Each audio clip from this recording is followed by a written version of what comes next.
আমার কোমরে ব্যথা, আমি সোজা হয়ে দাঁড়াতে পারি না, বসতেও পারি না, সারাক্ষণ শুয়ে থাকতে হয়। 65 বছর বয়সে শুয়ে থাকাটা তো ঠিক না। আমাদের দেশে রুগীদেরই অবস্থা হয়। আর 65 বছর বয়সে অস্ট্রেলিয়া, কানাডা, আমেরিকা, উন্নত রাষ্ট্র এবং জাপান, আমাদের পৃথিবীর সব দেশের রাষ্ট্রে 65 বছর বয়সে মানুষ অনেক কিছুই করে, সাইকেল চালায়, সাঁতার কাটে, হ্যাঁ অনেকই আছে দেখেন। কিন্তু আমাদের দেশে 65 বছর মানে শেষ। 65 বছর বয়সে ফিট থাকতে হবে। দরকার সঠিক পুনর্বাসন, রিহ্যাব ট্রিটমেন্ট এবং এই জাতীয় চিকিৎসক, যারা আমরা এই জাতীয় চিকিৎসা দিয়ে থাকি। অনেক রকমের চিকিৎসা নিয়েছি, কিছু হয় না স্যার, আমাকে একটা সাজেশন দেন, অপেক্ষা রইলাম। আসসালামু আলাইকুম। 65 বছর বয়সে যেটা হয় সাধারণত আমাদের দেশের মহিলাদের কমনলি হাড় ক্ষয় হয়ে যায়, হাড় গুলো একেবারে ফ্রেজাইল হয়ে যায়, অস্টিওপোরোসিস, অস্টিওআর্থ্রাইটিস হয়, স্পন্ডাইলোসিস হয়, অনেক সময় পিএলআইডিও থাকে, যার কারণে দেখা যায় যে আপনার কুজো হয়ে যায়। আর এই বয়সে আমাদের দেশের মহিলারা সাঁতার কাটে না, হাঁটে না, বা প্রপার ট্রিটমেন্ট পায় না, ভালো খাবার পায় না, নিউট্রিশনের অভাব, এগুলো হয়। তো আপনি আমার ইউটিউব, ফেসবুকে দেখে দেখে এগুলো একটু শিখেন, করেন।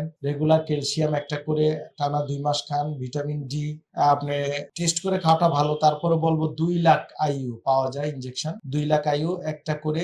আর যদি সম্ভব হয় আপনি আমার ডিপিআরসি তে এসে দেখাবেন, দেখালে আমি চিকিৎসা দিব, চিকিৎসা প্রয়োজন। অথবা আপনি একজন বাত ব্যথা বিশেষজ্ঞ ডাক্তারকে দেখিয়ে আপনি চিকিৎসা নেন। আপনার চিকিৎসা দরকার। 65 বছর বয়সে কেন বিছনায় পড়তে হবে, ঠিক না? ধন্যবাদ, আশা করি উত্তর পেয়েছেন।